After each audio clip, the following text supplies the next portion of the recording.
नमस्कार, कसे आहात सगळे? मस्त मजेत ना? मी आज एक तुम्हाला अगदी सोप्यात सोपी छान आणि टेस्टी अशी मी एक रेसिपी तुम्हाला दाखवणार आहे आणि ती अगदी म्हणजे कमीत कमी पदार्थामध्ये होते। फक्त आपल्याला साखर, वेलची आणि लिंबू या तीनच गोष्टी आपल्याला लागणार आहेत आणि साखरेच्या पाकासाठी पाणी लागणार आहे म्हणजे, पण तरी पण ह्या तीन वस्तूंमध्ये सुद्धा आपला तो पदार्थ पटकन होतो आणि झटपट होणारा पदार्थ आहे हा। आणि त्या पदार्थाचं नाव म्हणजे सुधारस।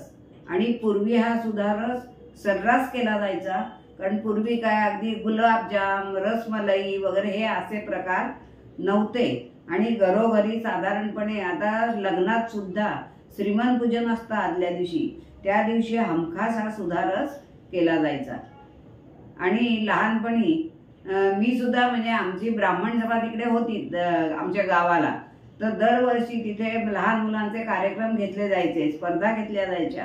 त्याच्यात सुद्धा मी एकदा भाग घेतला होता। तर मी 7 वर्षाची होते, 7-8 वर्षाची, आणि तेव्हा मी मनाच्या श्लोकामध्ये भाग घेतला होता। तेव्हा पण माझा दुसरा नंबर आला होता। तेव्हा पण मग ते ब्राह्मण सभेचा नंतर तो मोठा कार्यक्रम असतो, जेवण वगैरे ठेवलेलं असतं, तेव्हा मी जेवायला गेले होते, तेव्हा पण सुधारसच होता, पुऱ्या आणि सुधारस। ती चव माझ्या तोंडावर अजून राहिली। आज मला त्या गोष्टीची आठवण झाली की मला बक्षीस मिळालं होतं, मी जेवायला गेले होते, सुधारस होता, आणि म्हणलं आपण पण हा सुधारस का शेअर करू नये, म्हणून मी आज ही रेसिपी तुम्हाला दाखवते। त्यासाठी मी इथे ही 2 वाट्या साखर घेतली आणि 1 लिंबू घेतला। आता हे मोठं आहे म्हणून मी एकच घेतलंय, पण तुम्हाला जर बेताची लिंब असली तुमच्याकडे तर तुम्ही 2 सुद्धा वापरली तरी चालेल, कारण आपली 2 वाट्या साखर आहे। आणि ही वेलचीची पावडर आणि आपल्याला लागणारे हे पाणी, इतक्या कमीत कमी साहित्यात हा सुधारस तयार होतो। त्या विस्मरणात चाललेला हा पदार्थ आहे आणि हा पारंपरिकच आहे, आणि म्हणून मी आज हा तुम्हाला दाखवते। ज्या पातेल्यात सुधारस करायचं आहे त्या पातेल्यामध्ये मी आता ही साखर घालून घेते। ही साखर आहे 2 वाट्या। आता या साखरेमध्ये आपल्याला घालायचं आहे पाणी। तर हे 2 वाट्या साखर आहे, तर मी 2.5 वाट्या पाणी घेतलंय। आता हे पातेलं मी गॅसवर ठेवलंय आणि आपण ही आता साखर ढवळून घेऊया। आपल्याला साखरेचा पाक करून घ्यायचा आहे, पण अगदी जसं लाडवा बिडवाला आपण करतो अगदी 1 तारी 2 तारी असं नसतं। साधारण चांगला उकळली साखर याच्यामध्ये पाण्यामध्ये की साधारण ते होतं। पाक चांगला करून झाला की मग आपल्याला त्याच्यामध्ये लिंबाचा रस घालायचा आहे। आता नवीन पिढीतली माणसं असं म्हणतील की काय आहे सुधारस, साखरेचा पाक केला आणि त्याच्यात लिंबू पिळलं, पण ह्याला सुद्धा पूर्वी फार अनन्यसाधारण महत्त्व होतं, कारण या मिठाया वगैरे हे जे काय प्रकार हल्ली जे आहेत ते पूर्वी नव्हते आणि घरोघर मग असंच काहीतरी घरगुतीच पदार्थ, गोड पदार्थ केले जायचे। त्यातलाच एक पदार्थ म्हणजे सुधारस। हा आपण पोळीबरोबर तर खाऊ शकतोच, पण पुरीबरोबर सुद्धा तो अप्रतिम लागतो।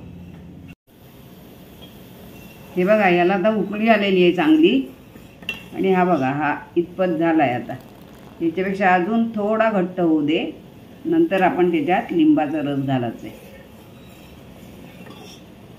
हा बघा,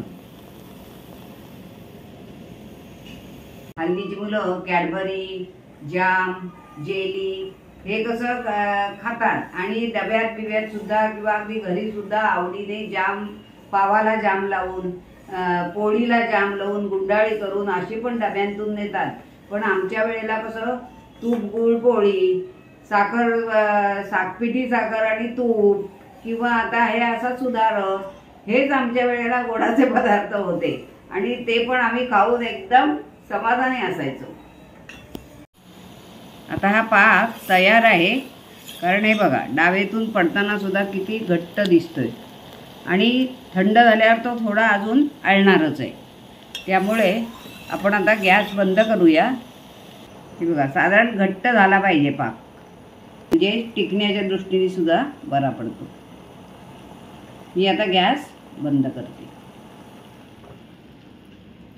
गॅसवरून उतरवल्यावर आता आपल्या ह्याच्यात घालायचा आहे लिंबाचा रस.